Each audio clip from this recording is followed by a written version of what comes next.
வணக்கம் தமிழ் அன்பு சொந்தங்களே, இன்று நம்முடைய பயணம் எங்கே என்றால் சென்னைக்கு தாங்க. சென்னையில வியக்க வைக்கும் விநாயகரை உருவாக்கி இருக்காங்க. அவரை தாங்க நம்ம பார்க்க போறோம். சிவ விநாயகர். சிவபக்தர்கள் ஆணை முகத்தினை சிவனை போன்றே வடிவமைத்திருக்காங்க. கழுத்தில் பாருங்க சிவமணி மாலை, அதாவது ருத்ராட்சை மாலை.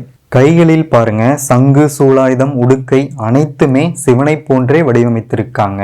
இங்க பாருங்க காளையின் மீது கணபதி கம்பீரமா அமர்ந்திருக்காரு. இறைவா, உலக மக்கள் அனைவரும் நோய் நொடியின்றி, போர்களின்றி, அன்புள்ளத்தோடு ஒற்றுமையாக வாழ வேண்டும் ஐயா. சிவ விநாயகரை உங்களுக்கு பிடித்திருந்தால் உங்கள் அன்பை பகிருங்கள்.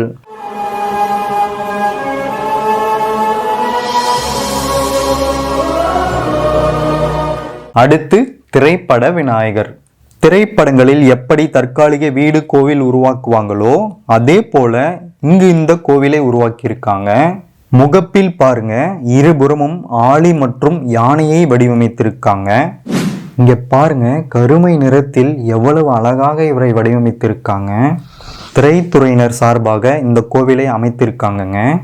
இறைவா, தமிழ் திரைப்படங்கள் விரைவில் 1000 கோடியை கடந்து நமது தமிழ் திரையுலகம் மென்மேலும் வளர வேண்டும் ஐயா. திரைப்பட விநாயகரை உங்களுக்கு பிடித்திருந்தால் உங்கள் அன்பை பகிருங்கள்.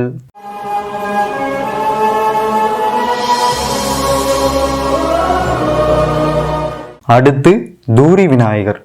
ஆஹா, எவ்வளவு அழகாக இருக்கிறார். காணவே கண்கோடி வேணுங்க, காணவே கண்கோடி வேணும். இவரை 20,000 ரூபாய் கொண்டு உருவாக்கியிருக்கிறாங்கங்க. எனக்கு இவரை பார்க்கும் பொழுது நான் சிறு வயதில் நண்பர்களோடு தூரி விளையாடிய ஞாபகங்கள் வருதுங்க. அது ஒரு அழகிய காலங்க. சிறு பிள்ளையாவே இருந்திருக்கலாம். இறைவா, மக்கள் எல்லோரும் சூழ்ச்சிகளில் இருந்து விடுபட்டு மகிழ்ச்சியாகவும் மன நிறைவோடும் வாழ வேண்டும் ஐயா. தூரி விநாயகரை உங்களுக்கு பிடித்திருந்தால் உங்கள் அன்பை பகிருங்கள்.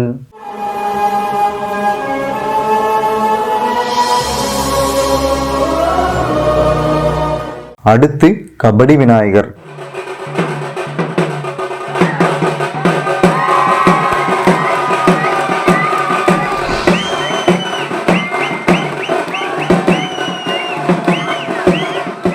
நமது பாரம்பரிய விளையாட்டுங்க சடுகுடு. அதுதான் இப்போது மருவி கபடி என்று அழைக்கப்படுகிறது.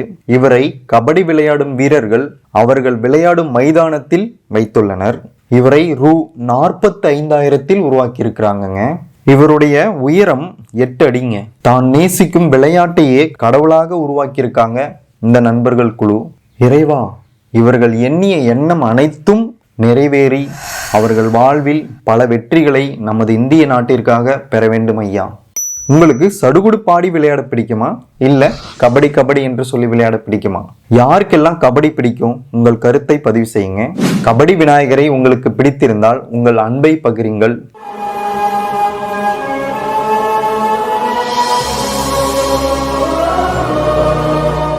அடுத்து பேரிச்சை விநாயகர், அதாவது பேரிச்சம் பழத்தில் இவரை உருவாக்கி இருக்கிறாங்கங்க.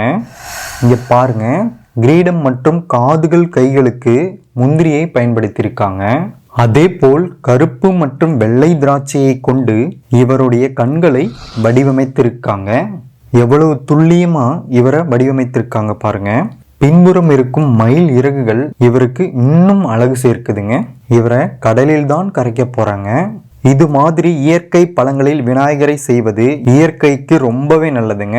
இதனால் கடல் வாழ் உயிரினங்களுக்கு எந்த தீங்கும் இல்லைங்க.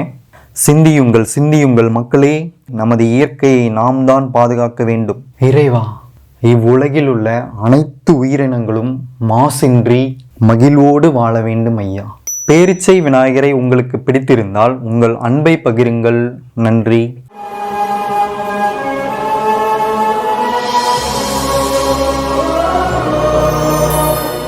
இதோடு நமது பயணம் முடிவடைது. மீண்டும் ஒரு அருமையான பயணத்தில் நான் உங்களை சந்திக்கிறேன். நான் அன்புடன் நமது முத்துக்குமரன். நன்றி. டாடா.